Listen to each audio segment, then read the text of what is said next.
सुप्रभात।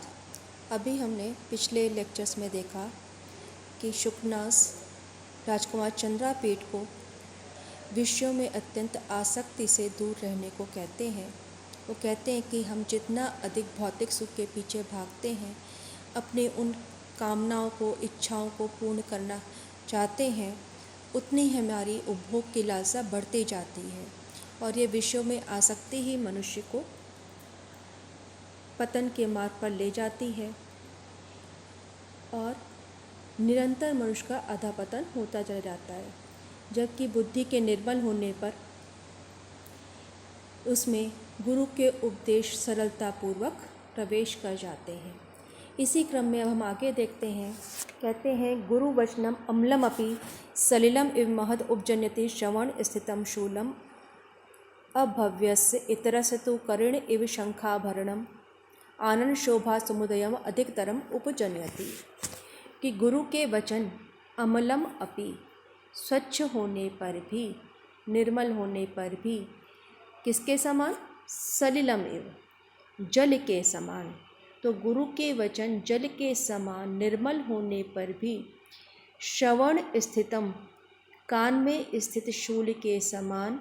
किसके कान में स्थित? अभव्य से, अयोग्य व्यक्ति के कान में स्थित शूल के समान पीड़ा उत्पन्न करते हैं। अर्थात जिस प्रकार से कान में जल चला जाए तो हमें निरंतर पीड़ा का अनुभव होता है, क्लेश का अनुभव होता है, वो हमें टीस देता रहता है, जबकि जल स्वभाव से निर्मल होता है, स्वच्छ होता है। उसी प्रकार से गुरु के वचन भी निर्मल होने पर भी अभव्य से, अयोग्य व्यक्ति के कान में कांटे के समान पीड़ा उत्पन्न करते हैं। इतरस्तु कर्ण इव, जबकि इतर के जो योग्य जन हैं, जो प्रतिभावान हैं, उनके कर्ण इव शंखाभरणम आनंद शोभा समुदयम अधिकतरम उपजयति। जिस प्रकार से कर्ण इव, कर्ण हाथी, गज, तो जिस प्रकार से शंखाभरण, शंख का आभूषण गज के मुख की शोभा का विस्तार कर देता है, उसी प्रकार से कि गुरु के वचनों का प्रभाव व्यक्ति पर ऐसा होता है जो उसके आभा मंडल का विकास कर देता है, उसके मुखमंडल की शोभा को बढ़ा देता है। तो एक और तो जहाँ अयोग्य व्यक्ति के लिए उन्होंने कहा कि गुरु के वचनों का कोई मूल्य नहीं होता, उन पर कोई प्रभाव नहीं पड़ता, उसको उनके उपदेश उसी प्रकार से लगते हैं जैसे कान में जल चले जाने पर मनुष्य पीड़ा का अनुभव करता है, तो स्वच्छ होने पर भी जल वहाँ पर पीड़ादायक हो जाता है। उसी प्रकार से गुरु का उपदेश भी यदि वो अयोग्य व्यक्ति को दे रहा है तो निश्चय ही उसके लिए पीड़ा का कारण होता है, उसके लिए पीड़ादायक ही होता है। वो उसके मानसिकता को बदलने में समर्थ नहीं होता अथवा वो उसको ग्रहण करने के लिए तत्पर नहीं होता। दूसरी ओर जिस प्रकार से शंख का आभूषण गज के मुख की शोभा को बढ़ा देता है, उसके आनंद की शोभा का विस्तार कर देता है, उसी प्रकार से योग्य व्यक्ति के मुखमंडल की ये जो गुरु के उपदेश है उनका प्रभाव उसके ऊपर ऐसा पड़ता है, वो उनको इस प्रकार से आत्मसात कर लेता है कि उससे उसकी जो मुखमंडल है, उसका जो तेजोमंडल है, वो प्रदीप्त हो जाता है और भी अधिक आभासित हो जाता है। हरति अति मलिनम अंधकारम इव दोष जातम प्रदोष समय निशाकर इव। अब इस गुरु के उपदेश का वो महत्व बता रहे कि किस प्रकार से कितना समर्थ है कि उसके मुखमंडल की शोभा का तो विकास करता ही है। हरति, हरण कर लेता है, किसको? अति मलिनम अंधकारम इव, अत्यधिक मलिन अंधकार के समान।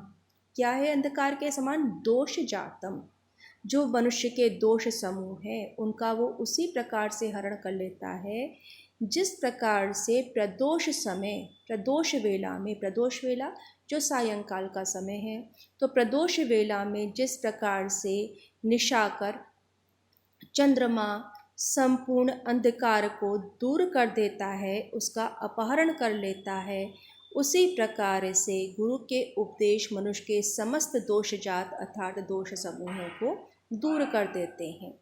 गुरुपदेशा प्रशम हेतु वह परिमाण कि गुरुपदेशा प्रशम हेतु वह परिणाम एव पलित रूपेण शिरसिज्जालम अमली कुर्वण गुण रूपेण तदेव परिणम्यति। यहाँ पर उसकी और भी अधिक महत्ता को बता रहे हैं कि गुरुपदेशा, कि गुरु के उपदेश क्या है, वो व्यक्ति के जो दोष है उनको गुण रूप में परिवर्तित कर देते हैं। किस प्रकार से परिवर्तित करते हैं? जिस प्रकार से हमारी जो अवस्था है, हम जैसे जैसे परिपक्व होते हैं, वृद्धावस्था की ओर अग्रसर होते हैं, हमारी केश राशि श्वेत होने लगती है। ये उम्र का प्रभाव होता है, अवस्था का प्रभाव होता है कि धीरे धीरे वो सफ़ेद होने लगते हैं। और इसी कारण कई बार कहा जाता है कि ये बाल धूप में ही नहीं सफ़ेद किए, यानी वहाँ पे जो उनका अनुभव है, जो अवस्था का की परिपक्वता है, उसमें वृद्धत्व है, वो उन केश राशि के धवल होने का कारण होती है, तो उनके साथ वो अनुभव जुड़ जाता है। तो यहाँ उसी बात की ओर संकेत कर रहे हैं कि प्रशम हेतु, जो प्रशम यानी शांति का कारण है,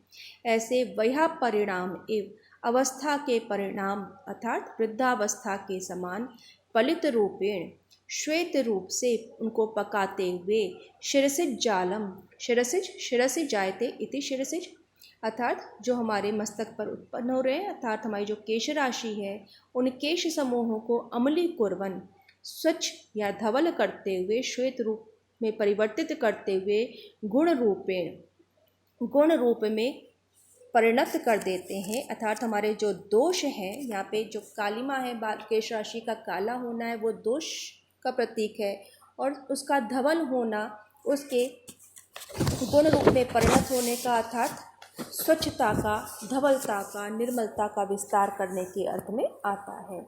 तो इस प्रकार से जो गुरु का उपदेश है वो किस प्रकार से मनुष्य को प्रभावित करता है और किस प्रकार से जो अभव्य अर्थात अयोग्य पुरुष हैं उनको किस प्रकार से पीड़ा देता है, इसका यहाँ पर वर्णन किया गया है। तो इस प्रकार से गुरु के उपदेश का महत्व को क्यों बता रहे हैं यहाँ पर? क्योंकि वो चंद्रापीठ से प्रारंभ में कहते हैं कि तुम्हें उपदेश की आवश्यकता नहीं है, क्योंकि तुमने शास्त्रीय ज्ञान प्राप्त कर लिया है, किंतु केवल सिद्धांत पक्ष से की जानकारी होना, उससे अवगत होना ही व्यवहार में नहीं दिखाई पड़ता, या मनुष्य उसको जब तक व्यवहारिक रूप में नहीं अपनाता है तब तक उन शास्त्रीय ज्ञान का कोई महत्व नहीं रहता। और यहाँ इस ओर संकेत मिलता है कि मनुष्य की असली परीक्षा उसके ज्ञान की, उसकी मेधा की परीक्षा तब होती है जो अपने दिन प्रतिदिन जो समस्याएं, जो भी परिस्थितियां उसके सामने आ रही हैं, वो उनका सामना किस प्रकार करता है या उनके प्रभाव को किस रूप में लेता है, ये उसके व्यवहार पक्ष पर निर्भर करता है। तो अभी क्योंकि उसको व्यवहारिक जगत का सामना नहीं हुआ है चंद्रापीठ को, इसलिए वो उसको मानसिक रूप से तैयार कर रहे हैं कि आने वाले समय में उसे किस प्रकार से बचना है। और क्योंकि अभी उसकी बुद्धि एकदम निर्मल है, क्योंकि शास्त्रीय बातों का प्रभाव है, वो अभी उसको विस्तृत नहीं किया या उनको वो कम नहीं आंक रहा है, इसलिए यहाँ पर वो चंद्रापीठ से कहते हैं कि निश्चय ही अभी तुम्हारे ऊपर मेरे उपदेशों का प्रभाव होगा, और गुरु के उपदेश किस प्रकार से कार्य करते हैं इसको वो बताते हैं। इसी क्रम में अब आगे कहते हैं कि गुरुपदेशस्य नाम पुरुषाणाम अखिल मल प्रक्षालन शमम अजलम स्नानम अनुपजात पलित आदि वैरूप्यम अजरम वृद्धत्वम अनारोपित मेदो दोषम गुरुकरणम असुवर्ण विरचनम अग्राम्य कर्णाभरणम अतीत ज्योतिरालोका न उद्वेग करा प्रजागर विशेषण राज्ञा।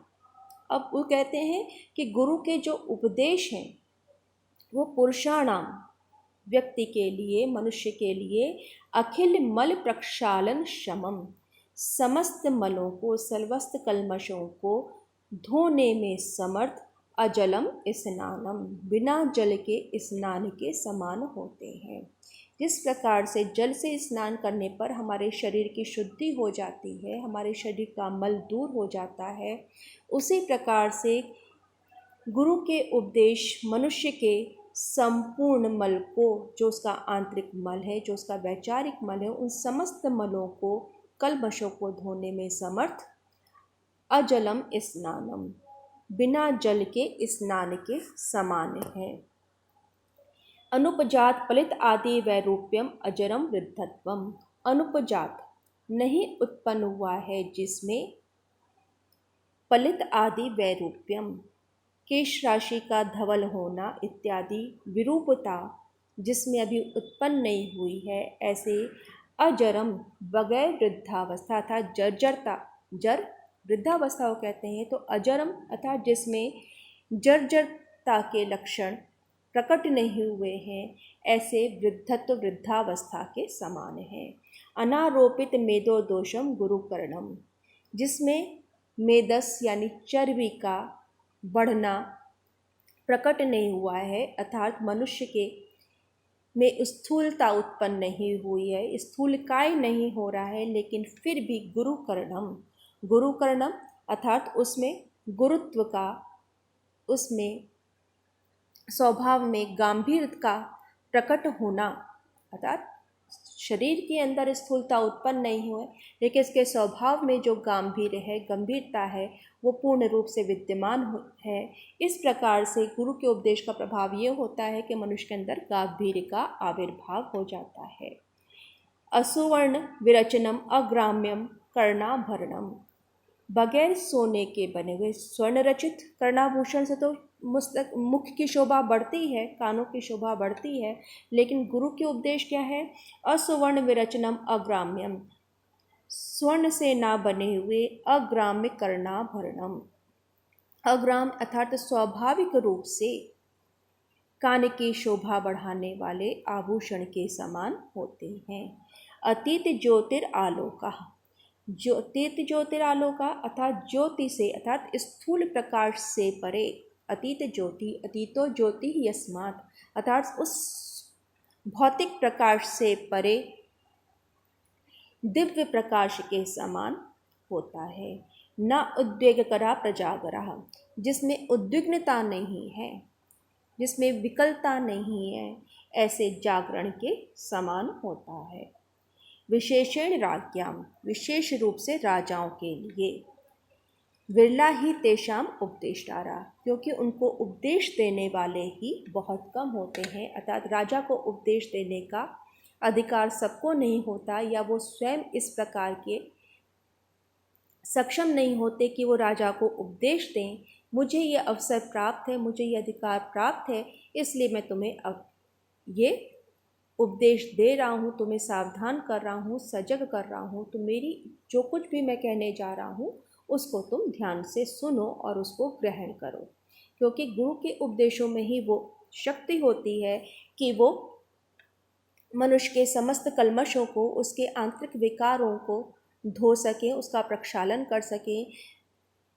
प्रकट रूप में जिसमें बाल सफ़ेद होना अर्थात केश राशि का धवल होना इत्यादि लक्षण प्रकट नहीं हो रहे, क्योंकि जब व्यक्ति वृद्धत्व की ओर, वृद्धावस्था की ओर अग्रसर होता है तो सर्वप्रथम उसकी केश राशि जो है वो धवल होती है, सब बाल सफ़ेद होना शुरू हो जाते हैं, धीरे धीरे उसके शरीर में शिथिलता आती है, उसके जो काया है जर्जर होने लगती है। तो इस प्रकार की विकृतियाँ, विकार जिनमें प्रकट नहीं हुए अर्थात बुढ़ापे के लक्षण जिसमें प्रकट नहीं हुए हैं, ऐसी वृद्धावस्था अर्थात वृद्धावस्था से तात्पर्य यहाँ प्रौढ़ावस्था से है कि उसमें परिपक्वता आ रही है। वो वृद्धत्व क्या है? जिसे हम कहते हैं ज्ञान वृद्धि।